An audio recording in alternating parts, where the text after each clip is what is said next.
Sumarno adalah seorang pria paruh baya, bugar, dengan kulit yang menghitam oleh terik dan malam-malam panjang di alam terbuka. Di matanya yang cekung tersimpan ketajaman seorang pemburu, tetapi di balik kegigihannya tersimpan keyakinan mistis yang teguh. Rezeki besar selalu bersembunyi di tempat paling angker.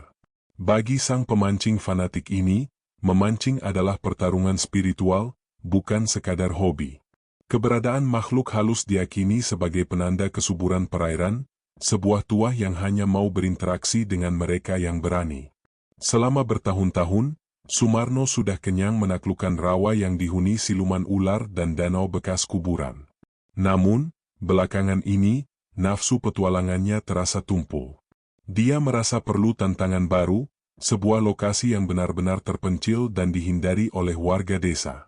Pencarian itu berakhir di sebuah warung kopi kumal di perbatasan desa. Penjual kopi tua, dengan suara yang bergetar penuh klinik, membisikkan tentang tikungan kali tua. Airnya dingin sekali, Marno, bisik si tua itu, matanya melirik ketakutan ke arah barat. Sungai mati di samping makam keramat yang usianya sudah ratusan tahun. Konon, di bawah beringinnya ada pintu. Jangan cari masalah di sana. Peringatan itu justru menyalakan bara di dada Sumarno. Pintu? Makam keramat? Sunyi total? Itu bukan ancaman, itu adalah undangan emas. Senja hari itu, Sumarno mempersiapkan peralatannya dengan sangat teliti. Joran casting kesayangan, yang ia sebut Sinaga, dilap dan diperiksa kekuatannya. Umpan andalan, cacing kalung merah besar dan adonan pelet busuk, dimasukkan ke wadah berlapis. Kira, istrinya, berdiri di ambang pintu, menatap punggung suaminya dengan sorot mata lelah yang kini menjadi rutinitas. Malam ini di mana lagi, Bang? Tengah malam terus pulangnya, keluh wanita itu pelan. Kali tua, Kira. Agak jauh, jawab sang lelaki tanpa menoleh, fokus mengikat tas ranselnya yang berbau amis sungai. Jangan khawatir. Yang penting besok ada ikan besar untuk lau. Kira tidak sempat membalas sebelum suara knalpot motor bebek tua Sumarno membelah keheningan maghrib. Motor itu membawa pria tersebut menjauhi cahaya, menuju jalur tanah liat yang licin dan gelap. Perjalanan itu adalah penyiksaan. Setelah 1 jam bergetar di atas motor, 10 menit terakhir memaksa Sumarno berjalan kaki, menembus rimbunnya pohon bambu yang daunnya saling bergesekan, terdengar seperti bisikan peringatan. Lokasi makam keramat benar-benar terisolasi. Tidak ada suara, kecuali desau angin dingin yang membawa bau tanah basah dan lumut tua. Kompleks makam itu tampak seperti gundukan tanah yang dilindungi pagar batu lapuk, didominasi oleh pohon beringin raksasa yang akarnya menjuntai hingga hampir menyentuh tanah. Kali tua berada tepat di belakang pohon purba itu. Airnya tampak hitam, bergerak pelan di tikungan tajam. Sumarno menemukan spot memancing yang sempurna, tanah datar yang diselimuti lumut tebal, tersembunyi di balik rumpun semak yang lebat. Rasa kesepian di tempat ini begitu pekat hingga terasa seperti substansi yang bisa disentuh. Pukul 8 malam. Setelah ritual menyiapkan tempat dan memosisikan joran, Sumarno duduk di atas batu, menyalakan sebatang rokok kretek. Asapnya mengepul dan segera lenyap ditelan udara dingin yang lembab. Pria itu melempar kail pertama jauh ke tengah air gelap. 2 jam pertama adalah kegagalan. Hanya gigitan ikan-ikan kecil yang ia lepaskan kembali. Sumarno mulai berpikir bahwa penjual kopi itu mungkin benar, sungai ini sudah mati. Rasa bosan mulai menyeruak, dan kantuk mulai mendera kelopak mata yang kelelahan. Tepat pukul 11 malam, keadaan berbalik dengan drastis. Sunyi yang memekakkan menyerang. Suara-suara alam yang sedari tadi menjadi latar, jangkrik, kodok, desiran air, tiba-tiba terhenti secara serentak, seolah semua makhluk hidup di sana menahan napas. Suhu udara anjlok secara instan, dinginnya menusuk tulang Sumarno. Di atas permukaan air yang hitam, terlihat riak aneh, bukan karena ikan, tetapi riak melingkar yang tampak seolah air itu mendidih dari bawah. Lalu, kehadiran itu datang. Bagi Sumarno, ini bukan sekadar perasaan, ini adalah tekanan fisik yang menimpanya. Rasa berat, Seolah ada sosok tinggi besar yang berdiri diam di belakangnya, mengamati setiap gerak-geriknya. Itu bukan rasa takut yang membuatnya lari, melainkan rasa takzim dan kewaspadaan. Ketika sang lelaki menoleh cepat, yang dilihatnya hanyalah jalinan akar beringin yang samar tertimpa cahaya rembulan tipis. Tiba-tiba, joran Sumarno melengkung gila-gilaan. Joran itu bergetar hebat, hampir terlepas dari pasaknya. Hantaman di ujung tali begitu brutal hingga Sumarno harus menahan napas dan menjepit pangkal joran ke pinggulnya. Astaga, desis Sumarno, tangannya memutar reel dengan tenaga penuh. Tarikannya terlalu kuat, terlalu konstan untuk ikan sungai biasa. Rasanya seperti menarik batu besar yang hidup. Pertarungan itu adalah duel kekuatan yang panjang. Sumarno menarik perlahan, reel menjerit, tali pancing tegang. Jantung sang lelaki berdebar kencang, menenggelamkan semua suara aneh di sekelilingnya. Setelah perjuangan yang menguras tenaga, akhirnya Sumarno berhasil menuntun mangsanya ke tepi. Cahaya senter yang ia arahkan ke air membuatnya terpaku. Itu adalah ikan baung yang ukurannya melampaui segala baung yang pernah ia lihat, lebih dari 1 meter panjangnya, dengan sisik yang tampak berkilauan keemasan di bawah cahaya. Ikan itu terlihat agresif, liar, dan benar-benar purba. Sumarno, dengan tangan gemetar karena kelelahan, memasukkan baung raksasa itu ke karung. Keringat dingin membasahi punggungnya. Setelah baung pertama, air kembali tenang, tetapi tidak lama. Tarikan demi tarikan berikutnya datang secara beruntun. Setiap ikan yang didapat Sumarno malam itu adalah monster, lele raksasa sehitam arang, patin bersirip baja, dan beberapa jenis ikan langka lain yang tidak seharusnya ditemukan di sungai kecil ini. Dalam 3 jam yang intens, Sumarno mengisi 2 karung besar hingga penuh sesak.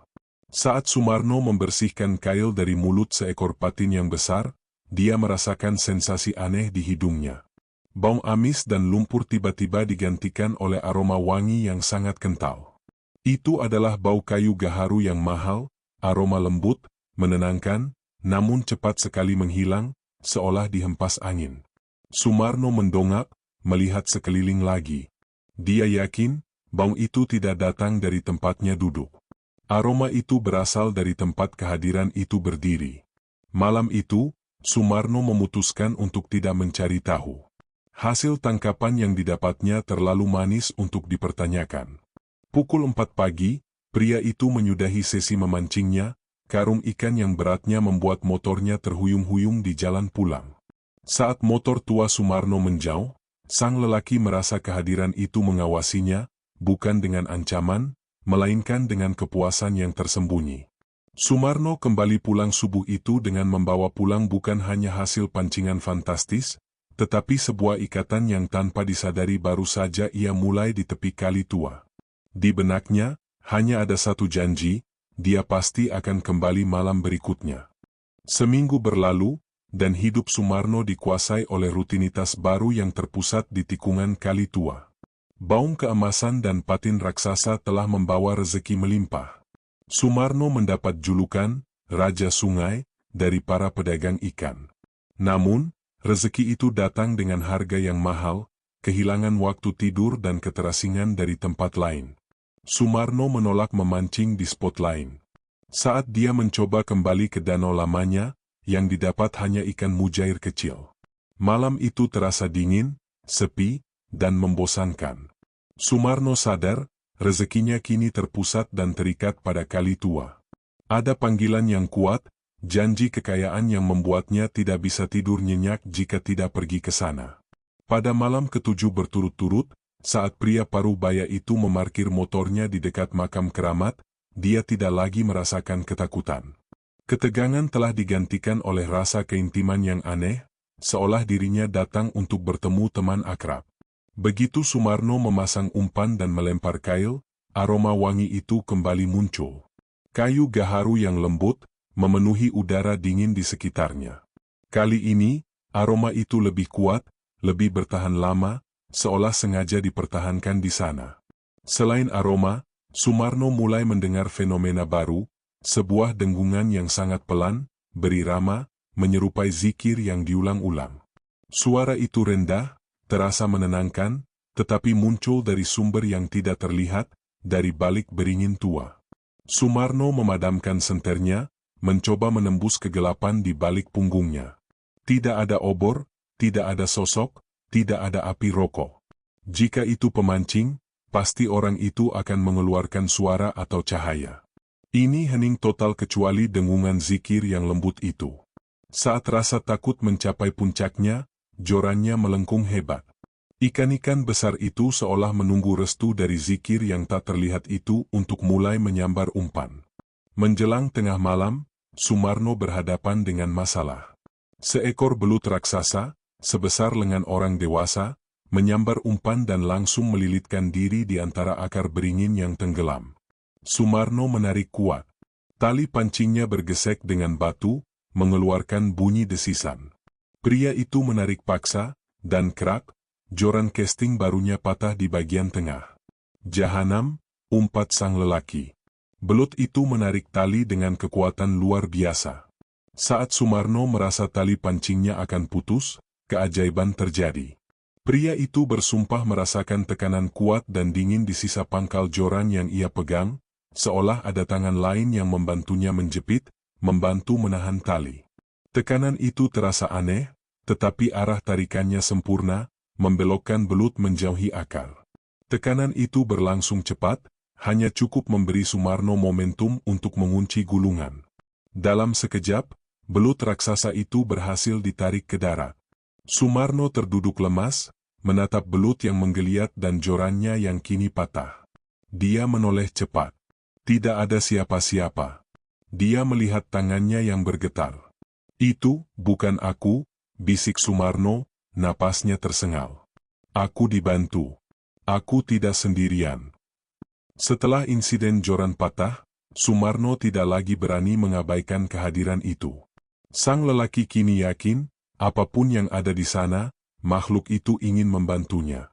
Bantuan mulai datang dalam bentuk bisikan yang sangat pelan, namun jelas terdengar di telinga kanannya, seperti gumaman yang tenang dan sangat sopan.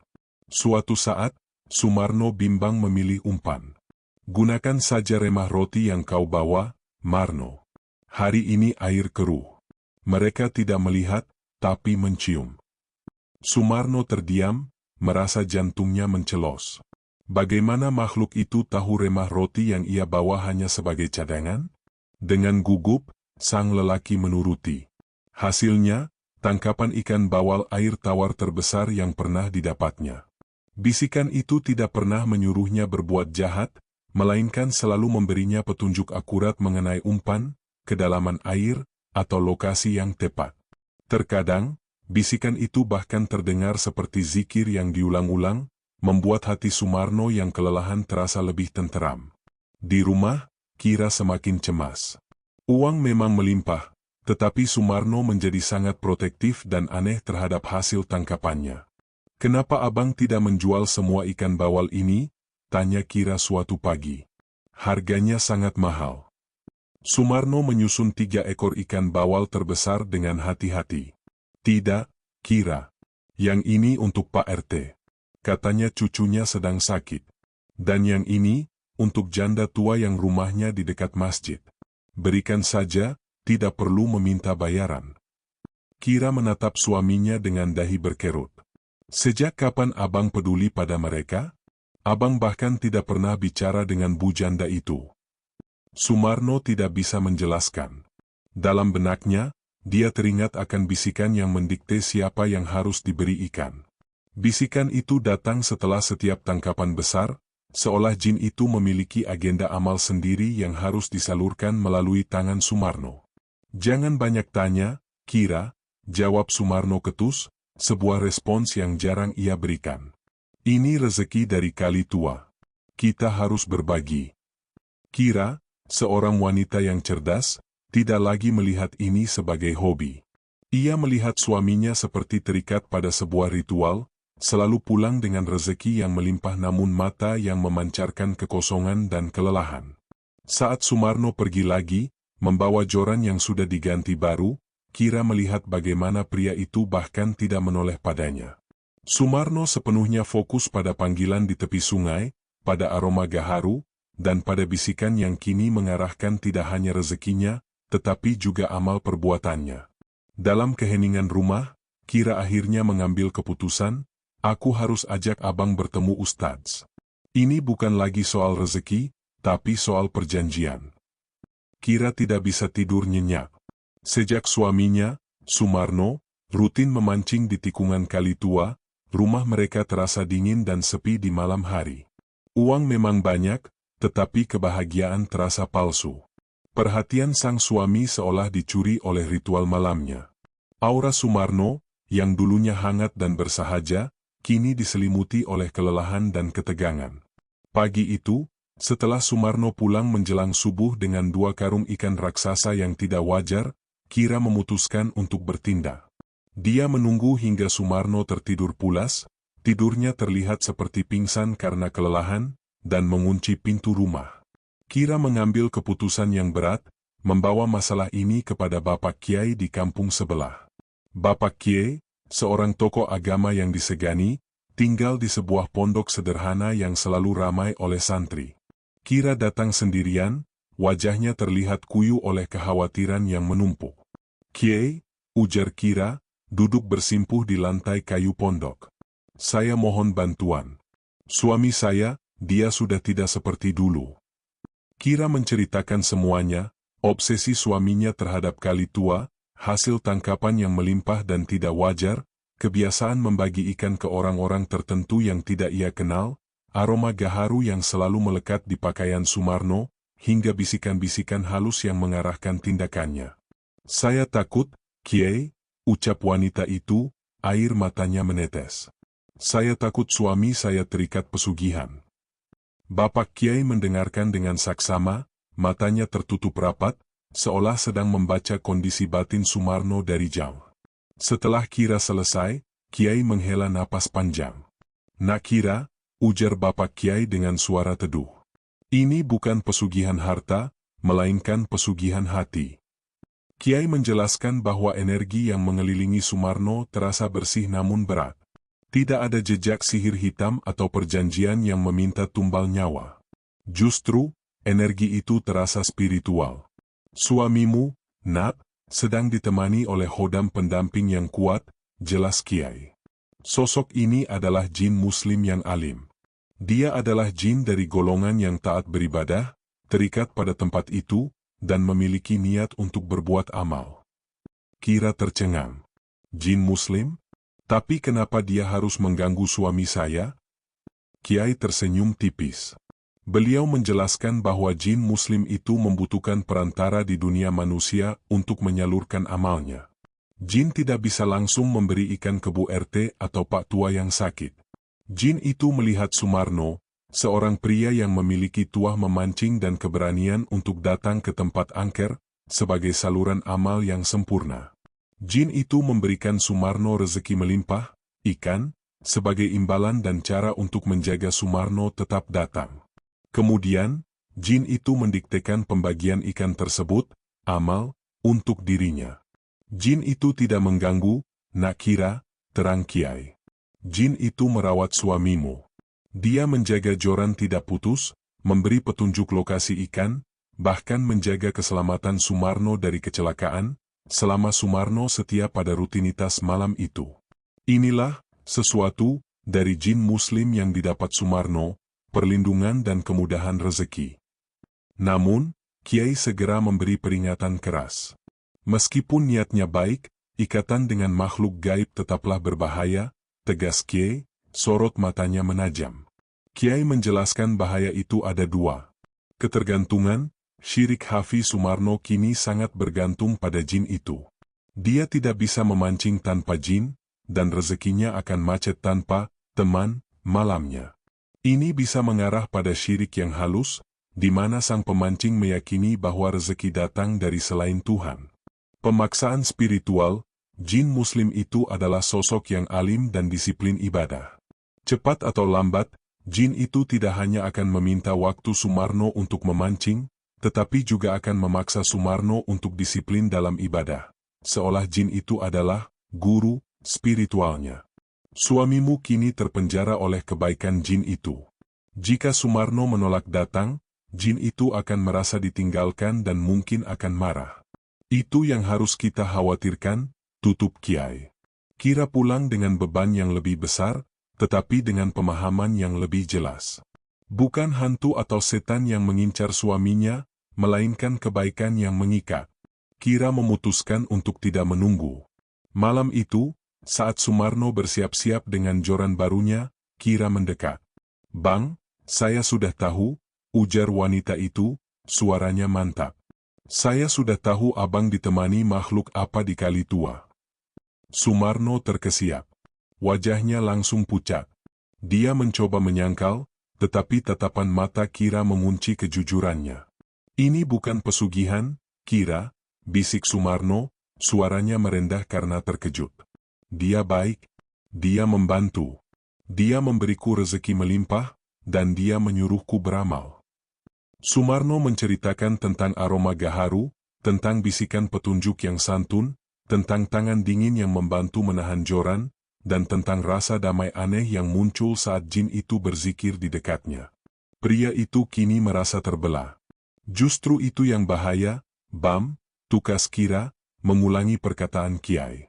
"Abang kini terikat dan tergantung pada kebaikan jin itu. Abang sudah tidak bisa memilih rezeki abang sendiri. Itu bukan lagi amal, itu sudah menjadi kontrak." Sumarno menolak mendengarkan. Selama seminggu terakhir, dia merasa menjadi pria paling sukses di desa. Ikan melimpah, uang mengalir. Bagaimana mungkin dia melepaskan semua itu hanya karena ketakutan istrinya? "Saya harus pergi, Kira," ujar sang lelaki, matanya menunjukkan perpaduan antara kelelahan dan obsesi.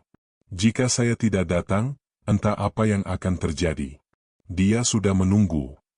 Pria itu bergegas pergi, meninggalkan Kira yang terisak di ambang pintu, menyadari bahwa suaminya kini berada di persimpangan antara rezeki dunia dan keselamatan spiritual.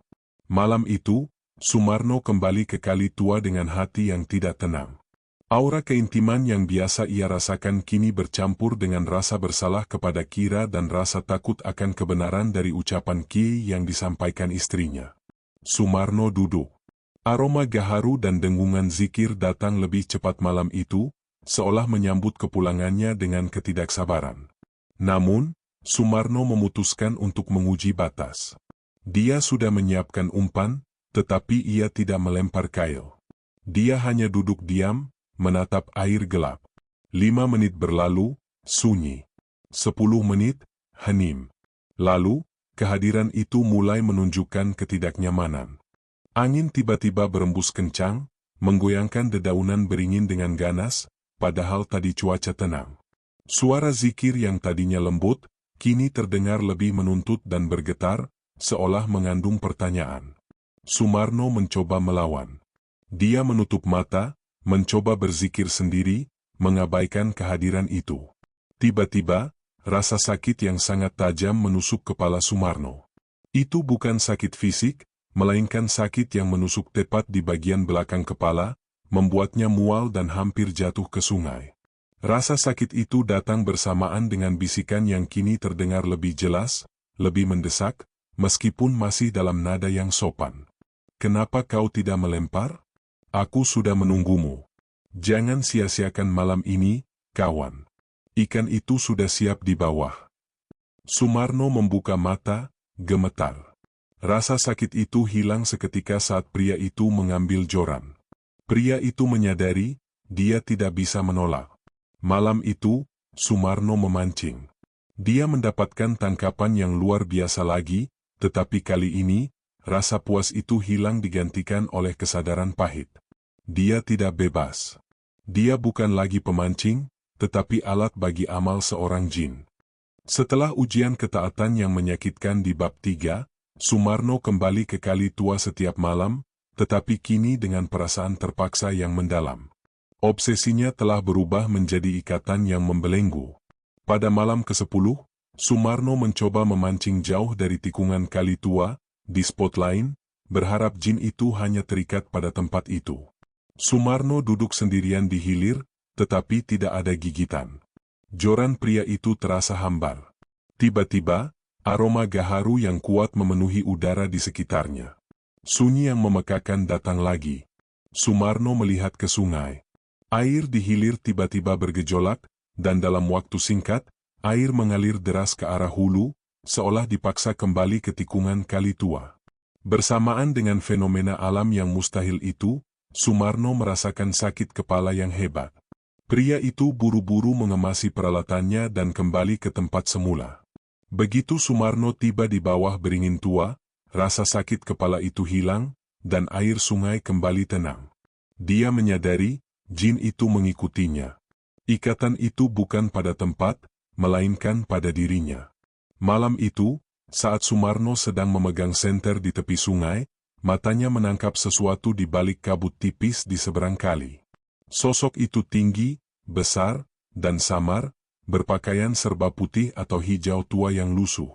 Sosok itu tidak bergerak, hanya berdiri di antara bayangan, seperti menara yang terbuat dari kabut. Jantung Sumarno berdebar kencang. Itu adalah kali pertama wujud jin muslim itu menampakkan diri, meskipun hanya sekelebat dan tidak jelas. Wajahnya tertutup kabut. Sosok itu kemudian menggerakkan tangan kanannya, sebuah isyarat yang terasa seperti salam yang diucapkan dari kejauhan. Wujud itu terasa teduh dan berwibawa, namun kebesarannya mengintimidasi.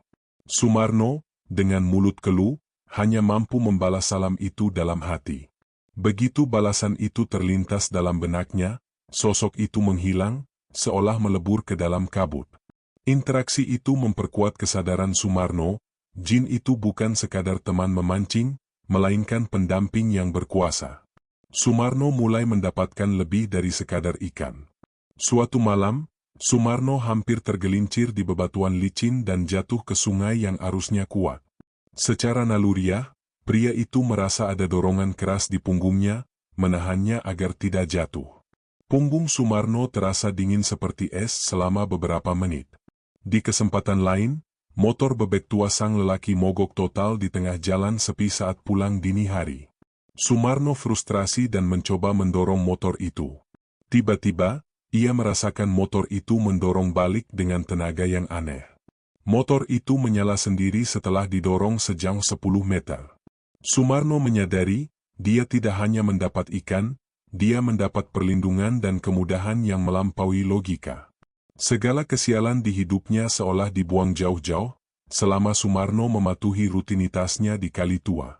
Inilah sesuatu yang jin itu berikan sebagai ganti kesetiaannya, kekebalan dari sial. Jin muslim itu tidak pernah meminta uang, harta, atau bahkan sesajen yang berbau mistik. Permintaan jin itu adalah yang paling mengganggu dan membenarkan perkataan kiai, permintaan spiritual. Suatu malam, Sumarno tertidur di tepi sungai karena kelelahan, jorannya tergeletak di sampingnya. Pria itu memasuki mimpi yang sangat jernih. Dalam mimpi itu, Sumarno berdiri di tepi sungai. Sosok tinggi besar berbaju putih itu berdiri di sampingnya, menghadap kiblat. Jin itu tidak berbicara, tetapi mengisyaratkan Sumarno untuk mengambil air wudhu dan sholat malam bersamanya di atas tikar sajadah yang entah dari mana. Sosok itu kemudian menjadi imam bagi Sumarno. Sumarno mengikuti sholat itu hingga salam, dan begitu salam selesai, sosok itu menoleh ke Sumarno. Wajahnya masih samar, tetapi suaranya, yang kini terdengar melalui telepati, terasa tenang dan agung. Sudah lama aku ingin memiliki teman yang mau bersama-sama memperbaiki diri. Kau mendapatkan rezeki terbaik, Marno. Gunakan kekuatan itu untuk mendekatkan dirimu pada pemilik rezeki sejati. Datanglah malam, jangan hanya untuk memancing, tapi juga untuk beribadah. Sumarno terbangun dengan kaget, tubuhnya berkeringat dingin. Dia melihat jam, sudah pukul 3 pagi, waktu terbaik untuk sholat tahajud. Konflik internal Sumarno mencapai puncaknya. Jin itu tidak memintanya berbuat jahat, melainkan memaksanya berbuat baik. Pria itu merasa tertekan antara memancing yang memberinya kekayaan, bersama jin, dan melaksanakan kewajiban spiritual yang kini terasa dipaksakan oleh makhluk gaib. Sumarno merasa terpojok. Jika dia menolak beribadah, apakah jin itu akan mencabut semua rezekinya, bahkan perlindungannya? Kira kini semakin jarang melihat Sumarno. Pria itu tidak hanya pulang menjelang subuh, tetapi ia juga sering menghilang saat malam hari, terkadang ke masjid, tetapi seringkali kembali ke Kali Tua. Sumarno berusaha menyeimbangkan tuntutan jin. Dia berusaha menjalankan sholat malam, tetapi seringkali ia lakukan di tepi sungai, setelah selesai memancing, dengan perasaan terpaksa yang mendalam. Dalam hati, sang lelaki kini mengerti. Jin itu, karena ketaatannya, tidak bisa pergi begitu saja. Jin itu terikat pada kebiasaan Sumarno di Kali Tua dan membutuhkan saluran amal di dunia nyata.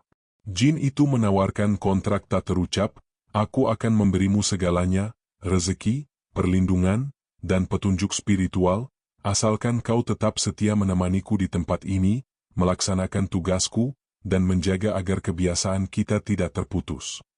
Sumarno secara implisit menerima kontrak itu. Hasilnya, hidupnya terasa seperti mimpi buruk yang indah. Dia kaya, aman, tetapi tidak memiliki kebebasan. Suatu pagi, Sumarno melihat anaknya, seorang gadis kecil, menangis karena tidak bisa ikut kegiatan sekolah karena Sumarno terlalu lelah untuk mengantarnya. Sumarno tersentak. Pria itu menyadari bahwa rezeki yang melimpah ini telah merampas waktu dan kedamaiannya sebagai seorang ayah dan suami. Dia melihat jorannya yang baru, yang kini terasa seperti rantai di kakinya. Aku harus menghentikan ini, gumam Sumarno, tekadnya muncul dari rasa cinta pada keluarganya, mengalahkan ketakutan pada jin muslim yang dermawan namun menuntut itu. Sumarno sadar bahwa ia telah mencapai titik balik. Dia harus kembali menemui Bapak Kiai. Kali ini, bukan Kira yang memaksanya, tetapi jiwanya sendiri yang meminta pembebasan dari ikatan kebaikan yang memenjarakan. Sumarno akhirnya sadar bahwa rezeki melimpah telah merampas kedamaian dan waktu bersama keluarga. Merasa tertekan dan terasing, sang lelaki menemui Bapak Kiai. Kiai menjelaskan bahwa Sumarno ditemani jin muslim yang memiliki niat baik, namun egois dan menjadikannya perantara amal. Jin itu memberinya perlindungan dan ikan sebagai rantai emas untuk mengikat kesetiaannya. Kiai memperingatkan bahaya ketergantungan spiritual ini. Untuk memutus ikatan, Kiai menyarankan Sumarno harus berhenti total memancing di Kali Tua, dan memperkuat benteng diri dengan ibadah yang ikhlas serta membaca surat Al-Baqarah. Sumarno kini memegang kunci pembebasan. Malam pertama Sumarno menolak pergi, ujian ketaatan dimulai. Tepat pukul 11 malam, rumahnya diselimuti dingin ekstrim, lampu padam, dan dengungan zikir jin terdengar meratap di luar. Sumarno dihantam rasa sesak napas dan sakit kepala yang menusuk.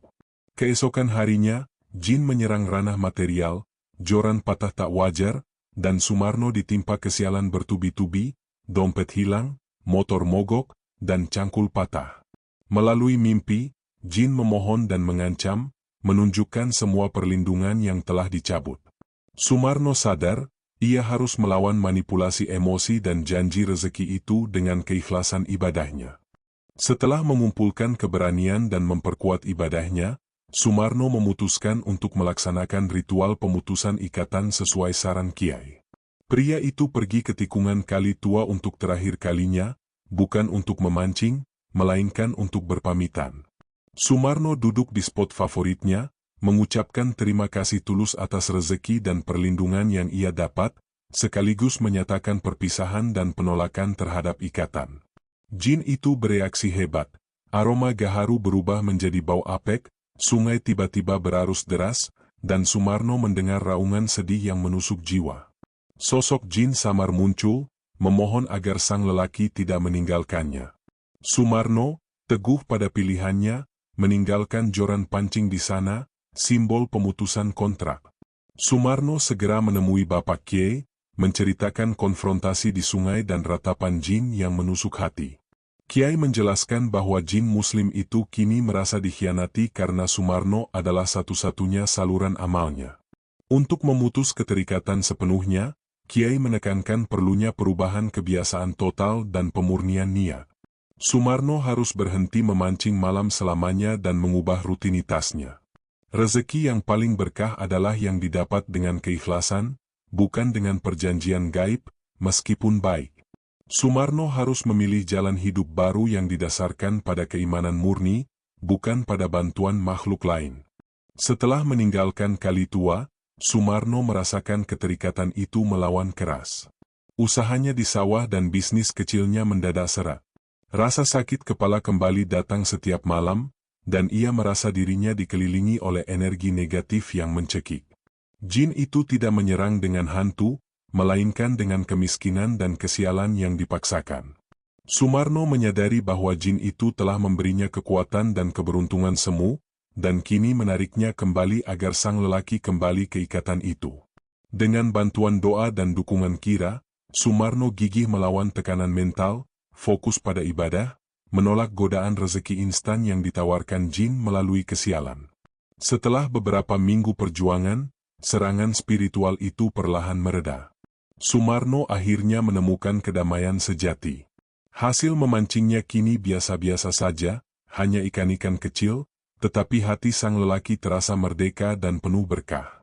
Suatu malam, saat Sumarno melaksanakan sholat tahajud dengan ikhlas, ia merasakan aroma kayu gaharu sekelebat di udara, bukan lagi sebagai paksaan, melainkan sebagai isyarat perpisahan yang tulus.